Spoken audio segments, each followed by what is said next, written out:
Halo, halo, apa kabar Anda semua? Semoga selalu dalam keadaan sehat walafiat. Saya yakin banyak yang kemarin hari hari Sabtu ya, Sabtu lalu itu nonton eh, apa namanya gerakan nasional Nusantara Bersatu. Namanya juga itu di Gelora Bung Karno Jakarta. Dan itu katanya sih relawan, tetapi orang banyak kan netizen banyak mempersoalkan kenapa ini yang jadi ketua panitianya adalah staf khusus presiden, staf khusus milenial namanya Aminuddin Ma'ruf, ini mantan ketua umum PMII. Dan juga ketika kemarin yang kelihatan mendampingi itu adalah ketua Kadin, gitu ya. Jadi apa urusannya para Kadin ini dengan para relawan? Tapi saya kira itu bukan relawan lah, itu pendukung lah ya, atau mobilisasi masalah gitu yang dilakukan oleh Pak Jokowi. Nah, kita obrolin ini dengan Bang Said itu ya. Itu fenomena apa ya kemarin dia Bang Said itu ya? Saya pikir kemarin kita dipertontonkan secara nyata bagaimana oligarki bekerja. Gimana ceritanya kok oligarki? Nah, bayangkan Ketua Kadin bersama dengan Istana Mm-mm. mengumpulkan orang untuk tanda kutip berkampanye di Gelora Bung Karno, stadion Iya. terbesar. Ya, dan katanya tadinya nggak boleh dipakai untuk kegiatan Ya, apapun tuh ya karena mau Piala Dunia U20 katanya gitu ya. ya. Menpora loh yang larang waktu itu. Ya. Jadi kalau ada ingin membantah bahwa itu bukan keinginan presiden, kayaknya apa namanya mencari alasan saja Ya, ya, karena ya, ya. bayangkan ketua Kadin hadir dengan biaya perkiraan ada yang perkirakan 100 miliar, saya juga perkirakan 100 miliar kemarin tuh lihat. Gimana tuh? Itu katanya gimana itu? Angka segitu sampai di mana itu kira hitungannya apa mobil? Uh, saya kalau kalau itu kan ada berbagai daerah. Ya, banyak sekali. Kemudian saya pikir lihat panggungnya Hmm. itu puluhan miliar juga itu. Tata Hmm. suaranya dengan panggung Hmm. puluhan miliar, kemudian dikasih uang saku itu kalau anggaplah satu orang habis 500.000 termasuk ongkos uang saku makan Hmm. itu kali 100.000 maka sudah 50 miliar. Ya, ya, ya, ya, ya, ya. Ya kan? Masuk akal, masuk akal. Ya. Itu saja sudah 50 miliar, belum lain-lainnya 100 miliar lah. Belum Dan honor tentu honor ada untung. panitianya itu. Panitia pasti lebih gede ya honor. Ya, Ya, oke. Ya, 100 ya, miliar lah ya. Average antara jadi 50 sampai 100 miliar lah kira-kira gitu ya. ya, saya ingin menyatakan bahwa itulah oligarki. Nah, perlu kita jelaskan di publik, Mas. Apa sih oligarki? Kan Hmm. ini selalu dinyatakan pada apa namanya buzzer itu supaya paham oligarki adalah perkataan singkat daripada persekongkolan Mhm. sekelompok orang Mhm. untuk memanfaatkan kekuasaan untuk kepentingan kelompoknya. Ya, ya, Itu ya. namanya oligarki. Nah, Mhm. bukan berarti semua pengusaha itu oligarki. Kalau dia tidak masuk kelompok itu enggak gitu loh. Nah, ada yang menyatakan hampir semua pengusaha oligarki enggak.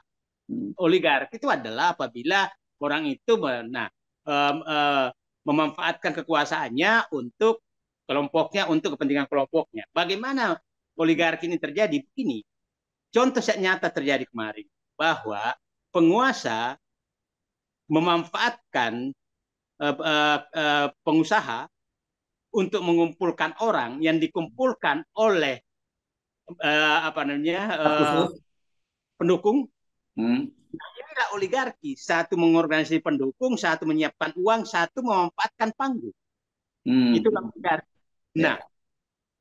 apa yang diharap oligarki ini? Tentunya kalau dia mengeluarkan 1 miliar, ya aku harus dapat dong 100 miliar di tempat lain. Hmm. Nah, oligarki akan hanya berkembang di negara yang kemungkinan peluang korupsinya besar Hmm. atau hukumnya lemah.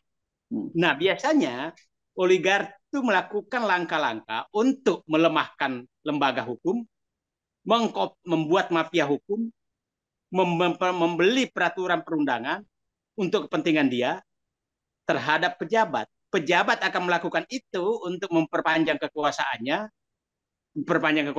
dan membagi-bagi kekuasaan kepada kelompoknya. Dan itu sudah terpraktek sampai sekarang.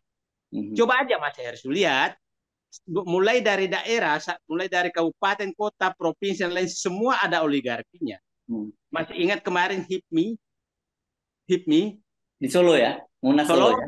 Nah, Nah, kita dengar berantem tuh karena sudah ada politik perpanjangan masa jabatan. Jadi saya pikir acara di Solo itu adalah kaderisasi junior oligarki. aha. Kemudian acara di Senayan itu adalah puncak apa namanya pertunjukan senior oligarki. Ya, Jadi ya. Jadi orkestrasi lah sebenarnya, dimulai orkestrasi politiknya dimulai dari Solo gitu ya, Bang ya, kemarin ya. nah, di Hmm. Solo itu saya yakin dikoordinir oleh seniornya Bahlil, Hmm. menteri, pasti yakin kan dia pernah mengusulkan 3 periode. Hmm. Nah, kemudian di Senayan kemarin adalah ketua Kadin keluar. Nah, beliau mengumumkan adalah seakan-akan dia ketua eh, panitia pengarah untuk Indonesia 45 tahun akan datang 2045. Hmm. Tapi sebenarnya yang muncul semuanya adalah Jokowi 3 periode. Jadi bullshit banyak Ya, ya, pernyataan itu. ya, Nah, ya. dan saya paham siapa di balik semua ini masih ada. Dan itulah koordinator oligarki. Hmm. Nah, koordinator oligarki yang kita istilahkan adalah politbironya kekuasaan. Hmm. Hmm. Nggak jangan dibuka di publik. Ada pilot boronya itu yang mengatur semuanya gitu. Nah, jadi saya ingin menyampaikan ke masyarakat, oligarki ini begitulah. Nah, sehingga apa yang terjadi? Karena oligarki memanfaatkan semua untuk kepentingan dia, maka jangan heran apabila pemerintah nambah utang, kemudian kita harus membayar utang, pajak harus naik, dan subsidi bahan pokok harus subsidi kebutuhan masyarakat harus hilang, sehingga harga listrik naik, jalan tol naik, bensin naik, pupuk tidak ada, harga pangan naik, semua naik, cukai rokok naik, semua naik karena oligarki. Oligarki. Nah, saya sering memakai istilah saya begini, Mas Her. Eh, saya selalu dapat perumpamaan waktu saya kecil tuh ada saudara jauh, itu koordinator pencuri sapi. Kalau di Sulsel itu dulu, Oh pencuri iya. sapi itu tahun 70-an itu kaya. Oh oke. Hmm. Nah, dia tidak pernah mencuri, Mas. Ah. Tapi dia memanfaatkan hasil curian anak buahnya. Oke. Nah, Ya. jadi mungkin juga pada saat itu dibikinkan panggung untuk mengumpulkan orang Hmm. oleh anak buahnya yang mencuri sapi. Dia nggak pernah Ah. mencuri. Nah, tapi dia menjadi tokoh di kampung saya karena rajin sekali menyumbang. Pencitraannya ampun. Iya, Pencitraannya ampun. Jadi biaya pencitraan dia itu diperoleh dari anak-anak buahnya yang muncul yang pasti. nah, dan mereka dia nggak ada masalah karena aparat hukum dia udah pegang semua. Nggak ada masalahnya. Itu namanya oligarki pencuri sapi. Nah, jangan sampai oligarki pencuri sapi ini masuk ke negara modelnya gitu. Hmm. Hmm. Ya, Itu maksudnya. ya. Nah, dan itu kemarin kan hanya panggung depan ya, Bang Said itu ya, yang kita bisa baca gitu ya. Panggung di belakang itu lebih seru lagi ya, seperti itu ya. Saya yakin saya tidak akan masuk akal. Hmm. Kan pemerintah menyatakan diizinkan oleh presiden. Hmm. Tidak masuk akal bahwa bukan arahan presiden. Kenapa? Ya. Tidak masuk akal ketua Kadin bergerak untuk mencari dana. Tidak masuk akal bahwa stadion utama Senayan, Hmm. Gelora Bung Karno diizinkan kalau bukan presiden. Aha. Tidak tidak mungkin. Jadi janganlah bohongi rakyat. Kita ini tidak terlalu bodoh juga. Jadi Hmm. seakan-akan presiden pura-pura nggak tahu. Enggak lah. Hmm. Hmm. Nggak mungkin lah. Dan Ya, ya. kita lihat sekarang polarisasi politik sudah sangat terlihat. Hmm. Bapak Presiden hadir di HIPMI, Hmm. hadir di Senayan, tapi dia menghindari hadir di KAHMI.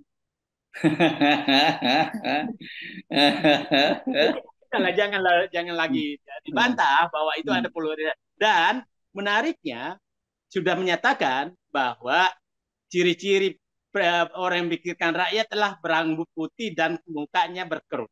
Ini udah anaknya jelas. Nah, jadi dan itu diumumkan pada saat ketua Kadin ada di sampingnya, dipidatokan. Ya. Artinya kita sudah bisa menduga sumber pembiayaan selama ini rambut putih yang bawa buku goodie bag di mana-mana dibagi-bagi tuh Hmm. sembako, Hmm. kita sudah bisa menduga dari mana uang apa namanya, buang menyogok rakyat, sogokan si rambut putih. Ya. Nah, kita udah bisa Kita menduga. nggak Jadi sebut nama orang ya, kita sebut ya, cuma rambut putih aja ya. ya itu sogokan si rambut putih, kira-kira begitu kan? Karena kita udah terbuka kok di mana-mana, apa namanya, kalau ke ini dibagi-bagi tuh ada ininya. Jadi, nah awalnya saya masih curiga ini dari mana uang ini, kan nggak mungkin lah, itu pasti ratusan miliar, triliunan tuh. Setelah kemarin Ketua Kadin mendampingi Presiden dan mengumumkan ciri rambut putih, oh udah bisa apa namanya diduga bahwa Ya, sumbernya juga kelihatannya sama, ya, sumbernya ya, kelihatannya. ya. Oke, tapi gini, dengan sistem politik kita yang biayanya tinggi gitu ya, Bang Said itu, kelihatannya kita ini sulit ya untuk menghindari ada kelompok-kelompok oligarki yang kemudian memanfaatkan kepentingan itu. Undang-undang itu dibentuk oleh oligarki memang. Hmm. Dibentuk oleh oligarki, undang-undang yang bikin semua mahal itu oligarki yang bikin. Nah, sekarang yang menarik itu adalah bahwa eh, upaya perpanjangan masa jabatan ini terus berlanjut, Mas. Ya, Dan jadi sepertinya, uban putih itu hanya untuk ini saja lah, untuk mengkamuflase saja lah ya, uban putih itu ya. ya, itu saya pikir itu hanya itu. Karena saya begini, ujuk-ujuk Ketua DPD Lanyala Mataliti menyatakan setuju dekret presiden asal masa jabatan presiden diperpanjang. Jadi bayangkan seluruh apa namanya, pimpinan lembaga negara resmi mengajak melanggar konstitusi. Bapak, nah coba uh, mengumpulkan orang Bung Karno dan Bapak Presiden diam pada saat rakyatnya berteriak untuk melanggar konstitusi, malah disambut dengan 3 jari. Jadi kita bisa bayangkan bagaimana negara ini mau masuk ke depan kalau pimpinannya sudah memang ingin melanggar konstitusi. Nah, Mas Hersu, yang saya ini kan ke depan ini bahwa oligarki betul-betul berkepentingan untuk memperpanjang masa jabatan. Nah, Yes. oligarki yang berkepentingan. Karena begini, coba presiden tuh jarang sekali mau apa namanya, kalau datang ke partai itu hanya menyatakan jangan mencalonkan dulu, itu kan. Habis itu dia bikin panggung untuk perpanjangan masa jabatan. Nah, jadi udahlah. Jadi saya pikir saya kembalikan ke rakyat bahwa sekarang jadi saya ulangi lagi, eh, oligarki ini sudah bergerak kemana-mana untuk bahkan sudah terlalu jauh malah ingin melanggar konstitusi. Oligarki ini sudah bergerak. Itu Mas Her. Nah, kan selama ini memang kalau selama ini mereka justru membuat aturan gitu ya. Kalau ada aturan yang menghambat mereka diubah, kalau Ya, tidak ada aturannya dibuat begitu. Kalau sekarang ya, mereka udah ada aturannya juga mereka langsung langgar aja gitu. ya, ya. Jadi kan lihat betapa hebatnya oligarki itu ya. Oligarki, undang-undang cipta kerja itu pekerjaan oligarki. Ya. Nah sekarang rakyat bekerja itu kontrak kerja, pekerja kontrak semua, nggak ada ya. Nah, undang-undang Minerba itu revisi undang-undang Minerba pekerjaan oligarki. Nah, supaya publik paham, saat itu tinggal menghitung hari sebenarnya tambang batu bara yang dikuasai oleh swasta itu harus dikembalikan ke negara oleh undang-undang lama yang dibikin pada saat SBY. Tahu-tahu hanya dibahas beberapa hari dibatalkan dan muncul bahwa boleh lagi diperpanjang. Itulah oligarki. Oke. Dan Jadi kelihatannya yang dapat manfaat itu ya penambang batu bara ya, pemenambang batu bara. Dan sepertinya mungkinlah itu mulai dibayar sekarang, termasuk menyiapkan dana untuk mengumpulkan massa. ya, ya, ya. Ini mungkin maksudnya ini semacam pressure ya, karena kan partai-partai politik, bahkan termasuk Ibu Megawati, Partai PDIP kan menolak untuk di amandemen Undang-Undang Dasar yang memungkinkan jadi 3 periode gitu ya, pokoknya lebih dari 2 periode. Nah karena itu nggak bisa ditembus, akhirnya jalan keluarnya ya decrete ini gitu, dan itu kemarin itu bagian dari pressure kepada partai-partai politik gitu, Bang Said itu. Jadi saya selalu mengingatkan orang yang punya ide dekrit. Dekrit itu adalah menarik seluruh kekuasaan kepada satu orang. Seluruh kekuasaan. seluruh kekuasaan. DPR, MPR bubar, ini bubar semua, dan dia bisa melakukan apa saja karena dia dekret. Nah, yang lucunya kok apa namanya? Kok memang coba Bung Karno saja yang kita katakan termasuk pendiri negara. Pada saat melakukan dekret itu, ya kan, melakukan dekret itu kan kekuasaan ditarik ke semua ke diri. Akhirnya muncullah macam-macam, Nasakom lah, apalah gitu, presiden seumur hidup lah, ya kan. Nah, ini Bung Karno saja, apalagi hanya tidak pernah memperjuangkan, tidak pernah berjuang untuk kemerdekaan, itu dikasih kekuasaan seperti itu, waduh, ngeri saya. Oke. Dan selalu yang menjadi penopang kekuasaan itu oligarki ya. Ya ini ya oligarki, tapi ya oligarki ini kan yang repotnya. Jadi seperti Mas Hersу katakan tadi, saya belum yakin betul bahwa PDIP itu akan konsisten. Saya belum yakin. Oke. Jadi menurut Anda bisa aja terjadi nanti kalau menguntungkan dia akan ikut juga gitu. Politik begitu. Jadi kadang-kadang itu menolak untuk menaikkan tarif. Ya. Jadi, nah, dan sering kita lihat prakteknya seperti itu, menolak sesuatu keras, terus tarif naik, gagal, dia cabut kembali. Jadi saya hanya menyatakan ya udah, ini oligarki ini kan sudah membeli juga kekuasaan dan membeli juga partai politik. Jadi itu menurut saya yang terjadi. Nah, kita harus waspada Mas Hersu karena sekarang hampir 200 bupati dan gubernur itu menjadi pelaksana tugas dan ditunjuk oleh Mendagri. 272 bukannya hampir 300. Hampir 300. Ya. Nah, kalau mereka musrembang nanti, musyawarah rencana pembangunan nasional, biasanya itu Januari atau Maret, terus dia menyatakan semua, kompak menyatakan, kami menunda pemilu, minta pemilu ditunda, kami lebih penting membangun. Nah, itu saya waspada bisa terjadi. Yes, oke. Dan kedua, pasti partai politik semua setuju karena memperpanjang anggota DPR, mulai anggota DPRD, menteri, pimpinan lembaga, semua menyatakan setuju. Ya. Jadi kalau ini zaman dulu semacam kebulatan tekad kalau zaman Pak Harto dulu ya. Nah, kebulatan tekad, tapi tidak kebulatan tekad Pak Harto itu kan hanya dimasukkan ke dalam proses demokrasi, proses pengambilan keputusan. Kalau ini adalah kebulatan tekad untuk tidak memproses. Oke, ya. Oke, baik. Terima kasih Bang Saidido. Assalamualaikum warahmatullahi wabarakatuh. Waalaikumsalam warahmatullahi wabarakatuh.